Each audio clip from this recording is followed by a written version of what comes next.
They weren't billionaires. They weren't corporate tycoons. They were dreamers, obsessed with the idea of creating perfection on wheels.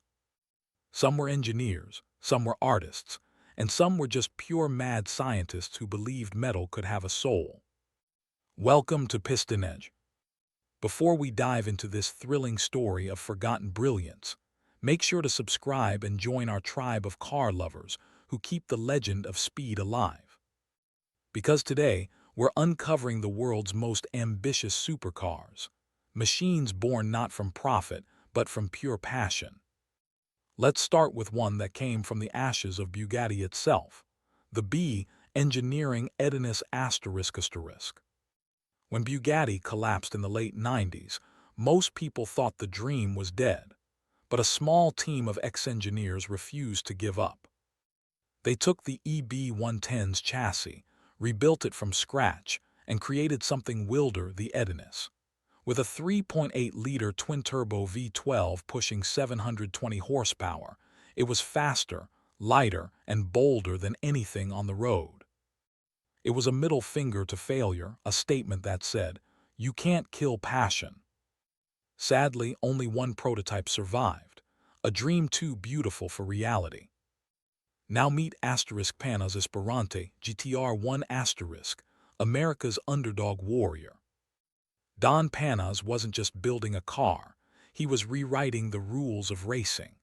While everyone else went mid-engine, he went front-engine, with a monstrous Ford V8 snarling under the hood.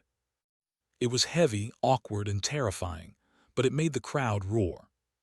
The GTR1 didn't win every race, but it won hearts for its courage. If Frankenstein built a race car, this would have been it. While the big brands chased profits, a few mavericks chased pure imagination. Enter the Fornasari RR99, the world's first true super SUV. Before Lamborghini Urus or Aston Martin DBX, there was Giuseppe Fornasari's mad idea, an SUV that looked like it escaped a sci-fi movie. With a Corvette V8 and a top speed of nearly 280 km/h, it was luxury, aggression, and insanity all rolled into one. It was Italy saying, "We can build an SUV that's faster than your sports car." And they did, but nobody was ready to listen. Then came Rezvani Beast Alpha X ***, a car that made other supercars look shy. Built by Rezvani, a designer who worked on fighter jets, this car weighed less than 1,000 kg but packed over 700 horsepower. Its sidewinder, doors opened forward and sideways like something from a stealth aircraft. It wasn't practical, it wasn't comfortable, it wasn't normal. And that's exactly why people loved it. Rezvani didn't want to build the fastest car, he wanted to build the most exciting one. Every drive felt like strapping into a jet and defying gravity. Now we enter the world of total insanity, where creativity meets chaos.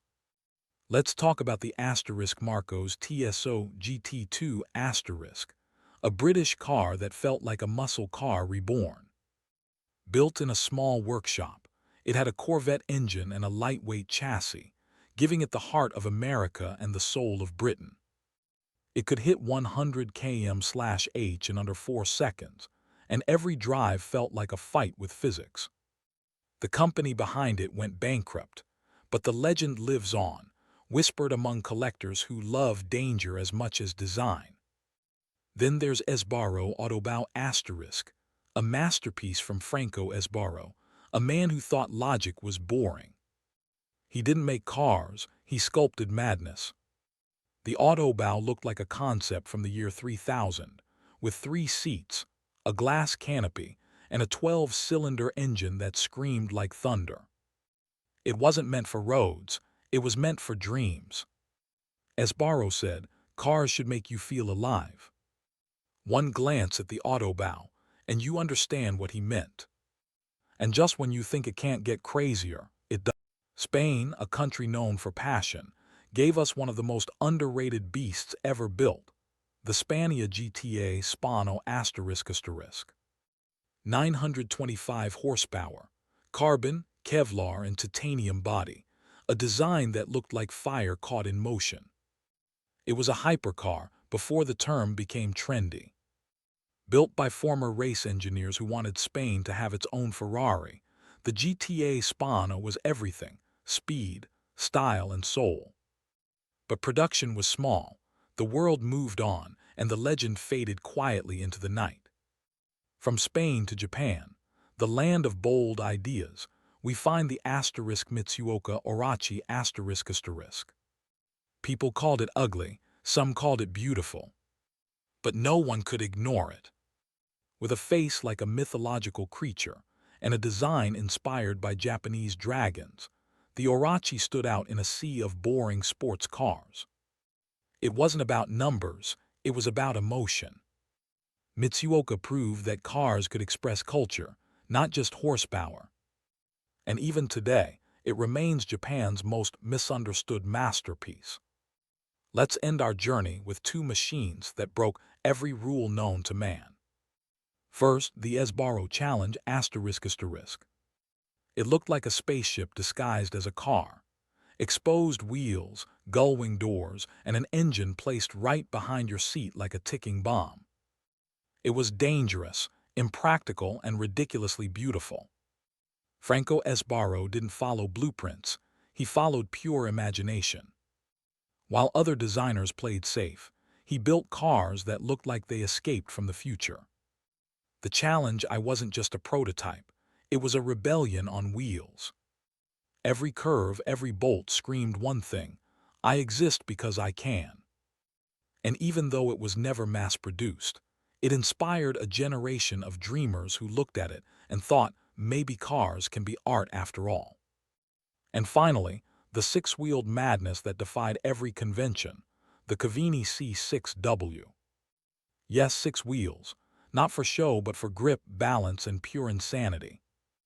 Built by Italian engineer Claudio Covini, it was powered by a roaring 4.2-liter Audi V8, capable of speeds over 300 km/h. Each of its 4 front wheels had independent suspension and braking, doubling the grip, halving the fear. People said it looked strange, almost cartoonish, until they saw it in motion. On the road, it moved like a predator, confident, sharp, unstoppable. Covini spent more than 2 decades developing it, facing endless mockery, budget issues, and doubt. But he never stopped, because true innovators don't chase approval, they chase perfection.